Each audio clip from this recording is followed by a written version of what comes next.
দাউদকান্দি মেঘনা একটি সম্ভাবনাময় জনপদ, কিন্তু দীর্ঘদিন ধরে অবহেলিত। এখানকার মানুষ পরিশ্রমী, ধর্মভীরু, শান্তিপ্রিয়। তবুও বাস্তবতা হল চাঁদাবাজি, সন্ত্রাস, দুর্নীতি আর মাদক এই জনপদের স্বাভাবিক জীবনকে আজ বিপর্যস্ত করে তুলেছে। ব্যবসায়ীকে ব্যবসা করতে হলে চাঁদা দিতে হয়, তরুণরা হারিয়ে যাচ্ছে মাদকের অন্ধকারে, বাজারে ন্যায্য দামের নিশ্চয়তা নেই, আর ভাঙাচোরা রাস্তাঘাটে প্রতিদিন ভোগান্তির শিকার সাধারণ মানুষ। এই অবস্থার পরিবর্তন কি সম্ভব নয়? সম্ভব, যদি নেতৃত্ব হয় সৎ, সাহসী ও আল্লাভীরু। এই পরিবর্তনের প্রত্যয় নিয়েই সামনে এসেছেন জামায়াত ইসলামী মনোনীত কুমিল্লা ১ আসনের এমপি পদপ্রার্থী মোহাম্মদ মনিরুজ্জামান বাহলুল। তিনি বিশ্বাস করেন ইসলামী শাসন ব্যবস্থা মানেই ন্যায় ও ইনসাফ, যেখানে শোষণ নেই, যেখানে অন্যায়ের সঙ্গে কোনো আপোষ নেই। মোহাম্মদ মনিরুজ্জামান বাহলুল একজন নির্ভীক মানুষ।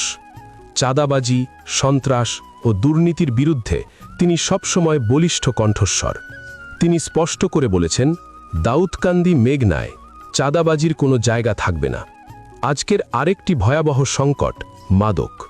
তরুণ সমাজ, যারা আমাদের ভবিষ্যৎ, তারা দিন দিন মাদকাসক্ত হয়ে পড়ছে। এর পেছনে রয়েছে শক্তিশালী মাদক সিন্ডিকেট। এই সিন্ডিকেটের বিরুদ্ধে জামায়াত ইসলামী গ্রহণ করেছে জিরো টলারেন্স নীতি।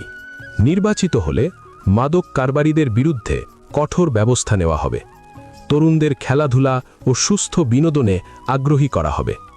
ইসলামী সংস্কৃতি, নৈতিক শিক্ষা ও মূল্যবোধে তরুণ সমাজকে গড়ে তোলা হবে। একই সঙ্গে বাজার মনিটরিং জোরদার করা হবে, যাতে কৃত্রিম সংকট, সিন্ডিকেট ও অতিরিক্ত দাম বন্ধ হয়, আর সাধারণ মানুষ ন্যায্য দামে পণ্য কিনতে পারে। আর দাউদকান্দি মেঘনার আরেকটি বড় সমস্যা ভাঙাচোরা ও অব্যবস্থাপনার শিকার রাস্তাঘাট। শিক্ষার্থী, রোগী, ব্যবসায়ী সবাই প্রতিদিন ভোগান্তির শিকার। এই অবস্থার পরিবর্তনে দাউদকান্দি ও মেঘনার রাস্তাঘাট উন্নয়নকে সর্বোচ্চ অগ্রাধিকার দেওয়া হবে। আগামী 12ই ফেব্রুয়ারি একটি গুরুত্বপূর্ণ দিন। এই নির্বাচন শুধু একজন প্রার্থী নির্বাচনের নয়, এটি ন্যায়, ইনসাফ ও আদর্শ সমাজ গড়ার সুযোগ। আসুন দাড়িপাল্লা মার্কায় ভোট দিয়ে চাঁদাবাজি, সন্ত্রাস, মাদক ও দুর্নীতিমুক্ত একটি শান্তিপূর্ণ, উন্নত ও নৈতিক দাউদকান্দি মেঘনা গড়ে তুলি। এই লড়াই শুধু একজন মানুষের নয়, এই লড়াই আমাদের ভবিষ্যতের।